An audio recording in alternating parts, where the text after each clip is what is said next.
Bora lá, galera, vamos falar do jogo entre Vasco e Flamengo, o clássico 2 milhões, né? O jogo terminou empatado 0 a 0. O torcedor que foi ao Maracanã, né, pensando que ia encontrar um jogo com muitos gols, né? 0 a 0. O Gabigol até teve oportunidade no finalzinho do jogo, mas acabou desperdiçando a oportunidade, né? O Flamengo poderia ter saído até com 1 a 0. O Vasco também teve muitas oportunidades, teve uma oportunidade claríssima também do Verratti, né?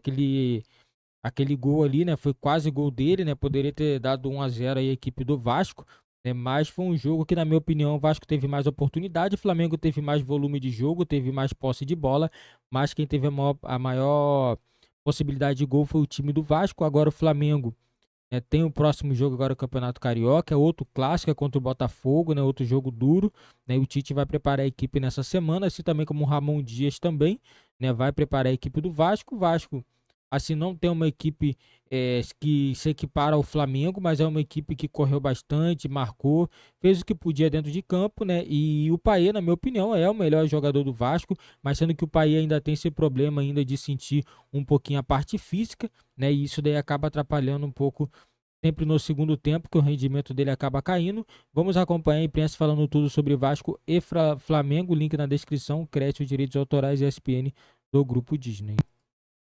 Um pouco mais de dificuldade, correções no segundo tempo e a gente conseguiu controlar melhor. Enfim, é um atleta que tem esse tempo de bola, né, como um dos seus pontos mais fortes e que merece ser respeitado, né? Tivemos essa vulnerabilidade no primeiro tempo e no segundo tempo conseguimos corrigir. Tite, boa noite. César Sampaio, boa noite. Gil boa noite. Carvalho, Rádio Superando Gigantes Esportes. Tite, o torcedor, é claro, né, mais experiente que Vossa Excelência não tem, porque é muito experiente. O torcedor, em clássico, ele fica preocupado, porque se não ganha, já tem um outro na quarta-feira contra o Botafogo, e o Flamengo, claro, né, não desmerecendo o Botafogo, pelo gigantismo que é o clube, o torcedor começa a se preocupar. Claro que o trabalho tem um pouco mais de paciência, tem que ter. Você acredita que na próxima semana o Flamengo vai estar melhor do que foi hoje? Obrigado. Que ele reproduza o padrão de construção e de criação com a melhor finalização. E em terra de imediatista, quem tem paciência é rei. Ou quem trabalha no futebol é rei. E eu vou ter que ter paciência para conduzir essa situação, porque o futebol ele é assim. Boa noite, Tite. Boa noite, César. Tudo bem? Muito bem. Ouvimos aí o Tite. Vamos para o Emiliano Dias, que o Ramon não falou. Não sei por que o Ramon não falou. Também não falou no meio de semana. Pois ele não tem falado, é o Emiliano que tem ido para as coletivas. Vamos ouvir então o Emiliano Dias e a gente volta para debater um pouquinho mais de Flamengo e Vasco. Bom, boa noite a todos aí. Sim, o time começou por ahí sufriendo los primeros 10 minutos hasta que el time encontró la situación y el manejo por ahí do jogo. Las más claras, acho que la tuvimos nós.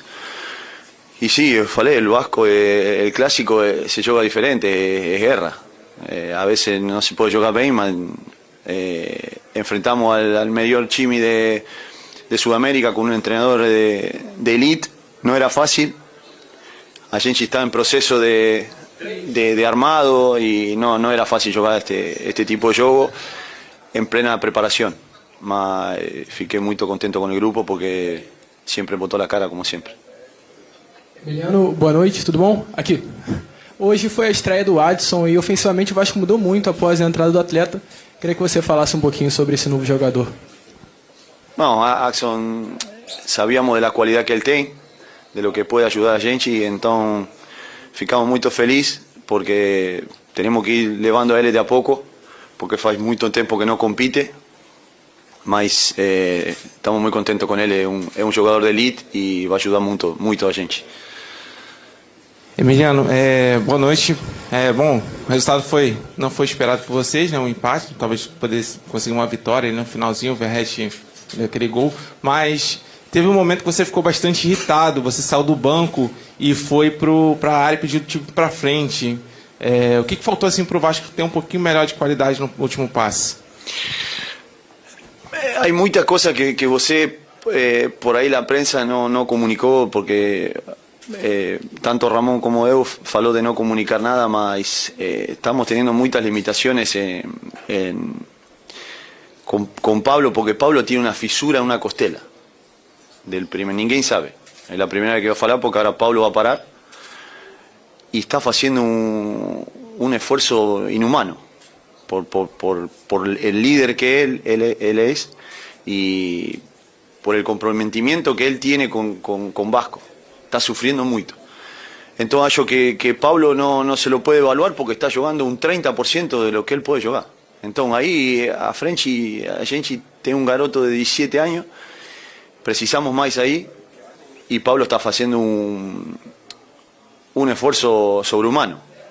Yo le agradecí hoy cuando terminó el juego, mas vamos a prepararnos. No tem nada más fácil. A gente quería ganar, porque es un clásico cosa de ganar, mas a veces cuando no se puede ganar, tem que empatar.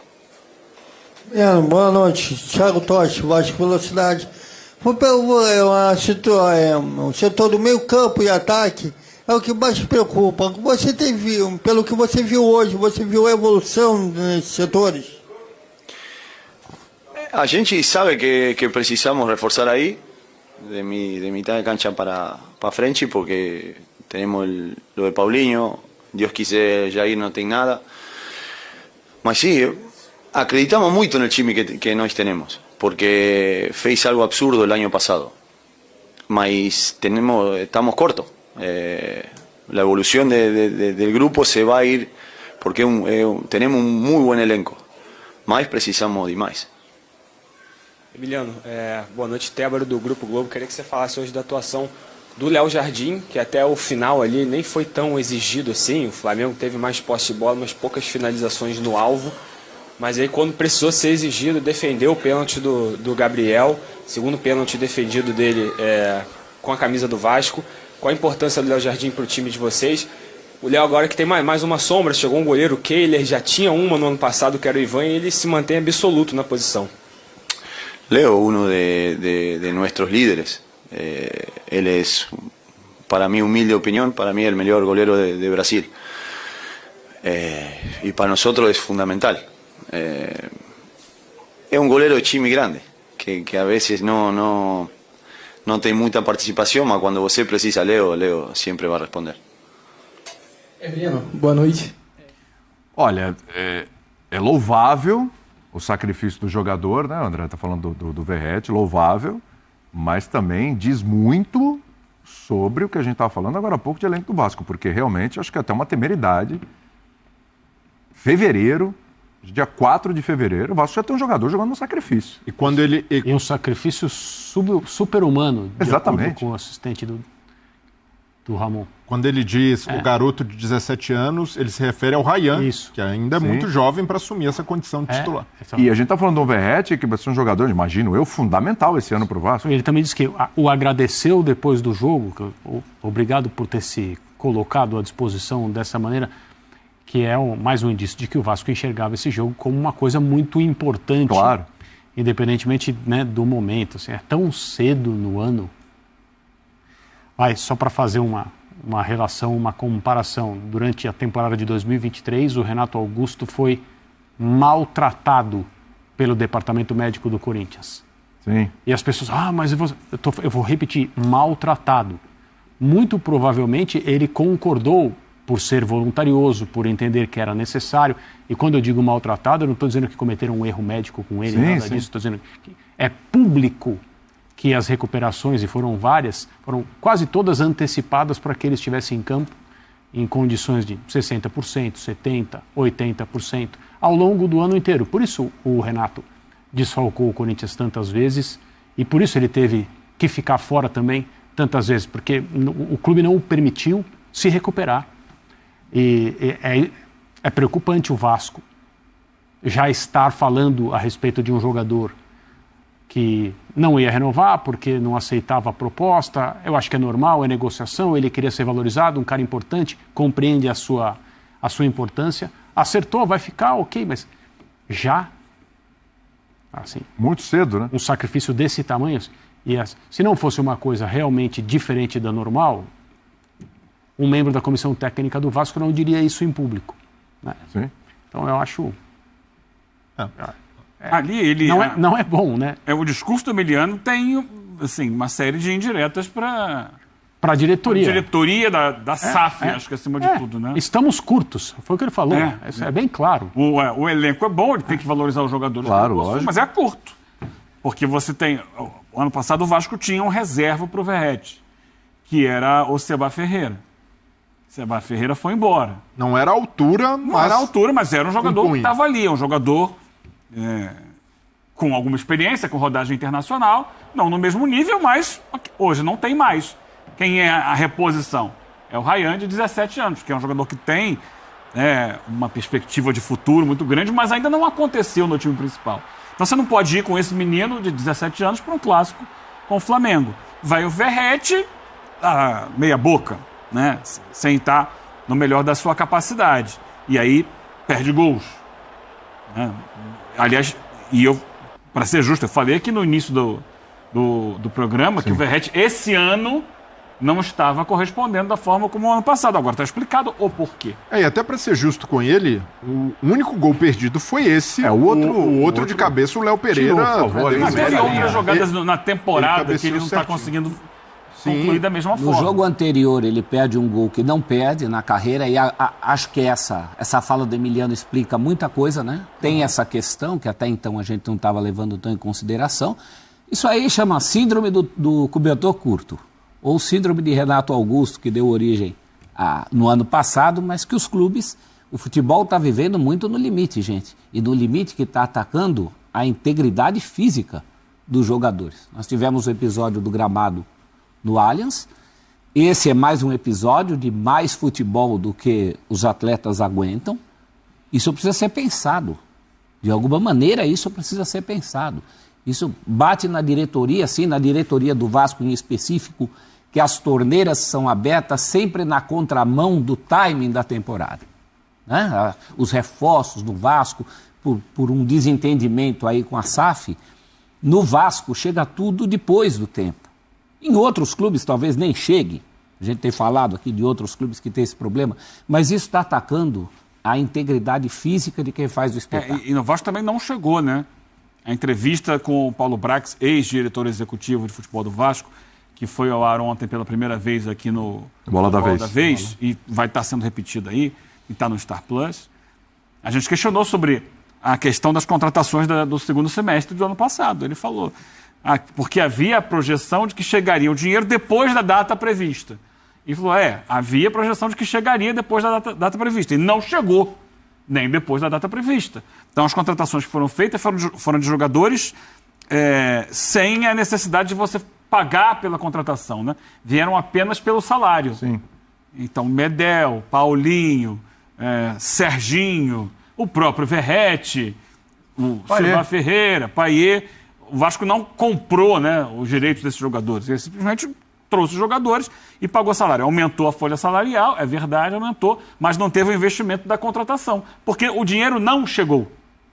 E agora que é uma janela que deveria ter investimento, mais investimento, está muito a conta gotas. E o Vasco perdeu os jogadores.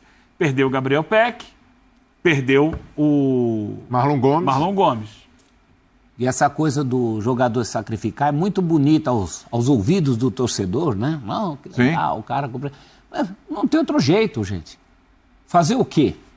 O jogador vai porque não tem outra opção. O Renato Augusto tinha opção, Verratti agora já que eu estou falando, é louvável da parte do jogador, mas é uma temeridade 4 de fevereiro o jogador jogando na base do sacrifício, gente. E isso não é desculpa, não é caô para um centroavante que depende da força e da impulsão, ter uma fissura na costela, é algo que limita movimento, que atrapalha, que de certa forma... atrapalha demais, é muito físico o jogo. E centroavante. Para giro... Contato o tempo inteiro. O que ele tem que tomar para não sentir dor? Para giro é inviável. Todo mundo tem problema de costela. Exatamente. Sabe? Às vezes para respirar dói. Exatamente. E até no lance que ele perde um gol contra o Bangu, que é girando ali com a perna esquerda, é algo que afeta. Então o Emiliano Dias, até para preservar o jogador... Eu acho que ele foi bem. Revelou essa informação. É algo que se tenta administrar, porque a partir de agora ele vai ficar fora. Claro. Passou esse compromisso que era importante, que tem aquela história de um campeonato à parte. Ele já tinha sido poupado contra o Nova Iguaçu. Precisou ir a campo porque o Vasco estava perdendo. Vai ter que preservar e tratar o Verratti para tê-lo bem para o Campeonato Brasileiro, para a reta final do Campeonato. Uma questão de elenco do Vasco.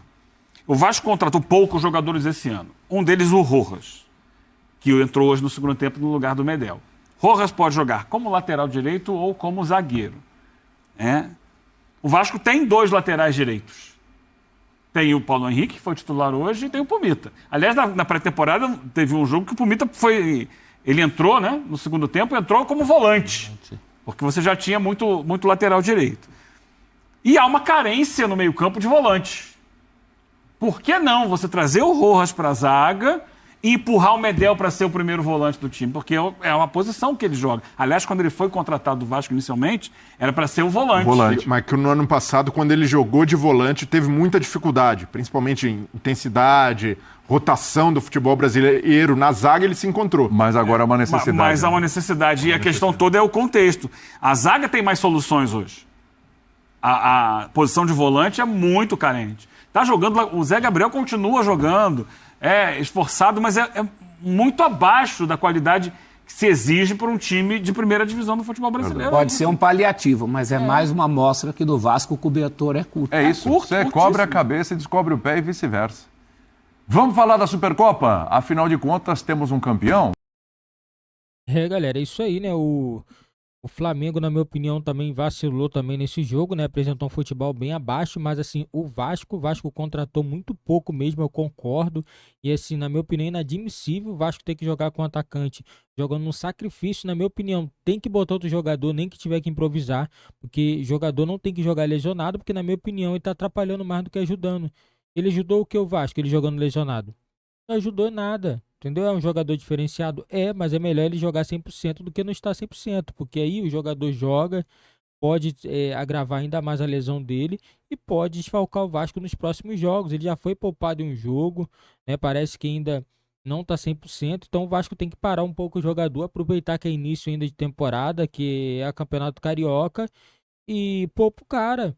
Entendeu? Faz o cara melhorar. Quando ele melhorar, ele volta a jogar e volta 100%, né? Porque não adianta, vai ficar nessa de ficar botando o jogador lesionado, daqui a pouco chega o Campeonato Brasileiro, o cara tá jogando ainda por esforço, aí ferrou. Aí o Flamengo vai estar com um atacante a menos, então o Vasco tem que pensar um pouquinho aí, né? No caso do Verratti, se for para usar contra clássico grande, até dá para entender, porque é um clássico contra o Flamengo, mas outros jogos contra as equipes menores, o Vasco tem que poupar sim e tem que tentar recuperar o jogador. O Vasco vai pagar um pouquinho o preço por não ter feito grandes contratações nessa temporada, né? O Vasco, eu acredito que no meio da temporada, se não fizer um investimento em jogadores, eu acredito que o Vasco vai passar um pouco de sufoco novamente. Vai passar sufoco porque com um elenco desse tamanho assim não vai conseguir tá em todas as frentes não, vai ser um pouco complicado, vai ter que resolver onde vai jogar, se vai jogar Campeonato Brasileiro, então foca totalmente no Campeonato Brasileiro e esquece as outras competições, é assim que vai ter que ser, porque não tem como você ficar jogando 2 competições, poupar, vou jogar a Copa do Brasil, vou poupar no Brasileirão, péssima ideia porque Brasileirão é onde você tem que somar bastante pontos para não correr o sufoco de novo. Né? E já o time do Flamengo, o Flamengo está em construção, o próprio Tite já falou, né, que o trabalho dele não é imediatista, é um trabalho que tem que ter paciência, vai evoluir com o tempo, então todo mundo tem que ter paciência, o torcedor que está reclamando já do desempenho do Flamengo tem que ter um pouco de paciência, que estamos ainda no início de temporada, não só o Flamengo, como o Vasco também, o Flamengo e Vasco voltaram de férias não tem nem um mês, então tem que ter paciência, porque até um jogador entrar mesmo em forma demora, né? Entrar em ritmo, então não é só em forma só, né? O negócio é voltar a ter aquele entrosamento em campo, ritmo de jogo é diferente do que tá em forma, então tem que ter paciência porque as equipes ainda vão melhorar durante essa temporada de 2024.